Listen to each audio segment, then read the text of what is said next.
So I have my old trusted backup phone here. This is the Redmi Note 8 Pro, and this phone came out back in 2019. It was the top of the top value for your money back then, and I could argue it still can beat many smartphones to this day.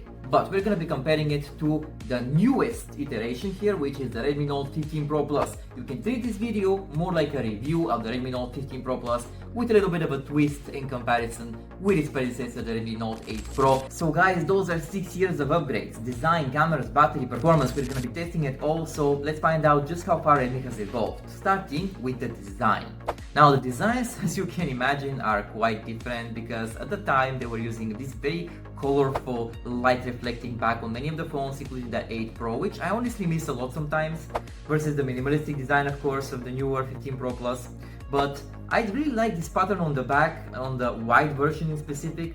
It's like this icy, frosty kind of finish with some really interesting patterns that I really like, and the others are kind of lame in my opinion, but the Note 8 Pro is definitely lighter, 200 grams versus the 210 to 11 grams for the 15 Pro Plus. Anyway, I would argue that the 15 Pro Plus is definitely looking the more premium device here because they are using a lot better materials compared to the previous iteration.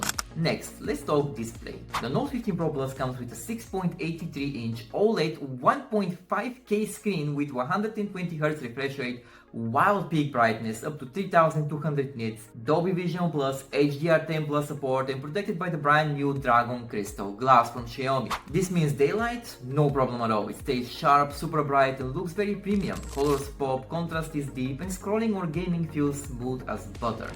Meanwhile, the Note 8 Pro had a 6.53-inch IPS LCD display, Full HD panel, 60Hz refresh rate, which, yeah, at that time was the standard, and a brightness typical for 2019. Serviceable back then, but feels a bit dim nowadays and definitely not as smooth. And I've also tested the speaker of the 15 Pro Plus just to give you an idea of how it sounds, so here is a quick test.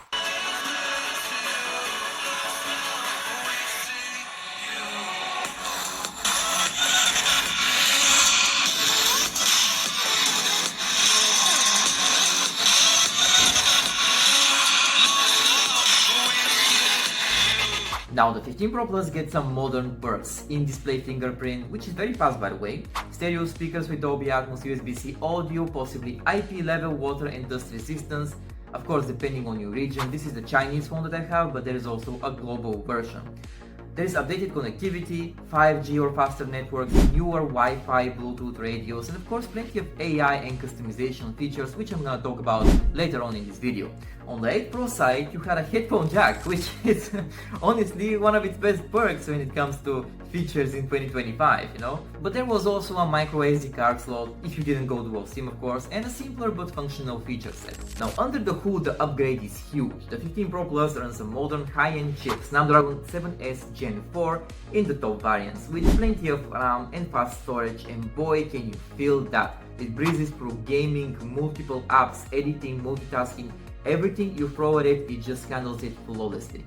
The 8 Pro on the other hand, back in 2019 used the MediaTek Helio G90T with decent performance for its time, and I would say that this performance is okay even nowadays. In 2025 I can safely say this chip is still amazing. No really, it's not slow at all, it handles everything besides heavy gaming. And yeah sure, it does take a few seconds for the apps to load, but I've seen phones that came out in 2025 like this Oppo here, which are 2 times slower, and this old beast here puts them to shame every single time super quickly. But how about gaming? Well, here's where I wanted to make a quick test with one of the heaviest games in the whole world. Yes, you guessed it right, it's Genshin Impact. Now this game impacts every phone quite a lot, even the latest ones, because it gets heavier and heavier with each new patch. So even the 15 Pro Plus struggles big time unless I lower the settings to medium and of course use the gaming mode that Xiaomi has put inside. Actually, I have also played Genshin on the older Redmi here, the Redmi 8 Pro, without much lag back in the day, when the game first came out, but back then the game was so much lighter compared to now, so I don't know if that's a good comparison. Of course, anything even remotely lighter than Genshin Impact would run perfectly fine on the Redmi Note 15 Pro Plus, as well as the Redmi Note 8 Pro, but on the 15 Pro Plus you can definitely feel the difference, and I would say that this is one of the best entry-level gaming phones that you could get right now. If you want something a little bit better, maybe you can consider the Poco X7 Pro or something like that, but the Redmi here is giving you all things like PUBG, Asphalt and others would run perfectly fine on this phone, so you don't have to worry about anything. So what about the battery? Well, there is a massive, humongous difference here. The 15 Pro Plus rocks a 7000 mAh cell with 90 watts of fast charging and reverse charging, meaning you get a ton of screen on time and you might actually forget what a charger looks like. I was blown away when I first got the phone about 2 weeks ago. I charged it and it stayed on for like 3 days straight. That was me installing all of the apps, scrolling social media and using the camera as well. It's just crazy good, honestly. The 8 Pro on the other hand had a 4500 mAh battery, which was solid back then, but now it feels modest. You get by a day, maybe two, with light use, but heavy gaming or editing kills it super fast, especially after the battery has degraded over the past 6 years. Well, let's not forget that this phone has been surviving also for the past 6 years, and that's impressive on its own. Now the cameras, which were the best part of these phones back in 2019 when the 8 Pro came out, and now with the newest 15 Pro Plus. This is where it gets super interesting. The Note 8 Pro uses a triple camera setup with a 64 megapixel main sensor, 8 megapixel ultra wide and a 2 megapixel macro lens, and it took very good photos for 2019 for a mid-ranger phone. Balance, details and versatility. The 15 Pro Plus though has a massive upgrade. A 50 megapixel main sensor with OIS and better sensor tech, plus a 50 megapixel telephoto portrait sensor and 8 megapixel ultra wide. Somehow still lacking when it comes to the hardware on the ultra wide, but it is what it is. Of course, there is no doubt that the newer Redmi with its advanced AI features obliterates the older model, but it's still interesting to see just how far we've come when it comes to quality of the photos and videos. Specifically when it comes to AI optimizations, the 15 Pro Plus is really killing it because it makes almost any photo look like it came out from a flagship device. And you know what? This only proves that software optimizations have improved enough so that you don't actually need expensive hardware anymore, and just about anyone can start their own YouTube channel or their own photography, mobile photography business or whatever you want. The only downside in the 15 Pro Plus is the video recording, which is again capped at 4K 30 FPS, and that's on the main sensor and telephoto lenses. Don't get me wrong, the videos look great, but you are kinda limited in case you want to move a lot during the recording, which wouldn't be a problem if they just implemented the 60 FPS. On top of that, you only get 1080p 30 FPS on the ultra wide, which is a shame really. But I don't see myself using this lens much, just like I don't on any other phone. That being said, the quality is still great for a $300 phone for sure. But let's not pretend that the newer chips don't have the ability to record 60 FPS. That's just a way for Xiaomi to try to make you buy their more expensive mid-rangers and flagship phones. And it's honestly a very shady tactic here.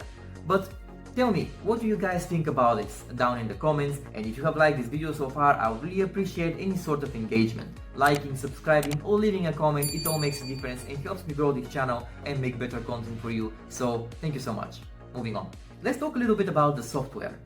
This is where the old Redmi Note 8 Pro and the newer Note 15 Pro Plus feel like they're not even from the same planet. The Note 8 Pro is stuck on MIUI 12, which honestly feels like that friend who peaked in high school. Fun back then, kinda messy now. MIUI was fast, but let's be real, ads everywhere, random lag spikes, and that annoying dark mode per app which completely messes my text in many apps, so I just had to disable it completely sometimes. Meanwhile, the Note 15 Pro Plus is running HyperOS and it's a night and day difference, guys. Even the Chinese version that I'm using feels way cleaner, way smoother and way more optimized. Animations are faster, everything opens instantly, and it finally feels like Xiaomi stopped duct taping features on top of each other and actually rebuilt things properly. HyperOS also fixes one of MIUI's biggest problems, and that was consistency. On MIUI, every menu felt like it was designed by a different intern. On HyperOS, everything flows. Settings, notifications, multitasking, it actually looks a little bit more modern now. And because I'm on the Chinese ROM, yeah, you do get some extra Chinese apps baked in, but honestly, they're nowhere near as annoying as MIUI's old glow. You can disable or uninstall them very easily. Plus, there is no system ads popping up like a mobile casino trying to recruit me, which is a huge win, no? And HyperOS also handles background apps way better, animations are smoother, gestures are finally consistent, and the whole system just feels lighter. Even with all the AI enhancements they love bragging about, it still feels more stable than MIUI ever did. There are also a ton of themes, dynamic wallpapers, and crazy good always-on displays that you can choose from, which make your experience that much better compared to many other smartphone brands that I have reviewed in the past. One issue to address would be the notification problems that often come with Chinese ROMs, and the problem is that many times they are simply not delivered. There is a workaround though. You can simply go into each of these app settings and disable any battery optimizations, as well as lock the apps in the memory of the phone and make them auto start with it. This made sure I always receive my notifications while keeping the battery drain very minimal. So there you have it guys. This will be my review and I really hope that you enjoyed it because I definitely did. Have a nice one.